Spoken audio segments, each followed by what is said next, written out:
পরে যারা বুড়ি বলছেন এটা বলাতে অনেক প্রকার কষ্ট হয়ে পাইছি, কারণ যারা আমি ভালোবাসি, যারা নিয়ে সংসার করতেছি, তাকে আপনারা বুড়ি বললেন।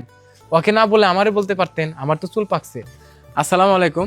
যারা মুক্তাকে, আমার সহধর্মিনীকে বুড়ি বলেছেন কিংবা বলেছেন আমার থেকেও বয়সে বড়, মানুষের বয়স বেশি থাকতেই পারে, মানুষ সবসময় যুবক কিংবা যুবতী থাকে না, একসময় বার্ধক্যে পরিণত হয়। আজ আপনি যাকে ছোট করে কথা বলতেছেন, এমনও হতে পারে আল্লাহর তরফ থেকে আপনাকে এত ছোট করা হবে যেটা ভাষায় প্রকাশ করার মতো নয়। মানুষ খারাপ কাজ করলেও চেষ্টা করবেন তাকে খারাপ দিক থেকে বিরত রেখে ভালো পথে যেন সে আসে।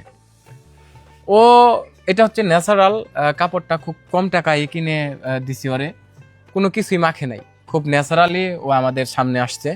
শুধু এই কাপড়টাই না দিছি, উপরে আসছে সুতি কাপড়। আমাদের গ্রামের মা বোনেরা সুতি কাপড়ই পরে। কিন্তু এই যে যারা আপনারা বুড়ি বলেছেন, বয়স বেশি বলেছেন, কটূক্তি করেছেন, একজন মানুষ, আমার খারাপ কাজ করার অনেক অপশন, প্রিয় ভাই, প্রিয় বোন আমার, কিন্তু আমাকে যাতে খারাপভাবে কেউ ইউজ না করতে পারে, ব্যবহার না করতে পারে, এজন্যই আমি দাম্পত্য জীবনে প্রবেশ করেছিলাম। কিন্তু প্রবেশ করার পর দেখা যায় যে কোনো মানুষ, পৃথিবীর কোনো মেয়ে বলেন, ছেলে বলেন, দাম্পত্য জীবন কখনোই শেষ করতে চায় না। এখানে কোনো কারণ থাকে। আমি ওকে বিয়ে করছি সংসার করার জন্য, ওকে ভালো রাখার জন্য।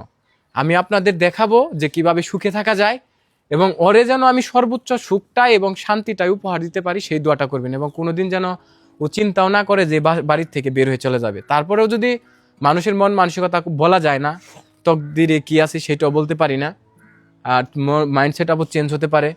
তবে দোয়া করবেন সবাই। আর কেউ কি করবেন, নজর লাগাবেন না। এই নজরের কারণে অনেক মানুষের জীবন নষ্ট হয়ে যায়, সংসার নষ্ট হয়ে যায়। আর ওরে যারা বুড়ি বলছেন, আবারও বলতেছি, এটা বলাতে আমার হাসিও পেয়েছে, আবার বলতে পারেন এক প্রকার কষ্ট হয়ে পাইছি, কারণ যারা আমি ভালোবাসি, যারা নিয়ে সংসার করতেছি, তাকে আপনারা বুড়ি বললেন। ওকে না বলে আমারে বলতে পারতেন, আমার তো চুল পাকছে, আমাকে বুড়ি বললেন।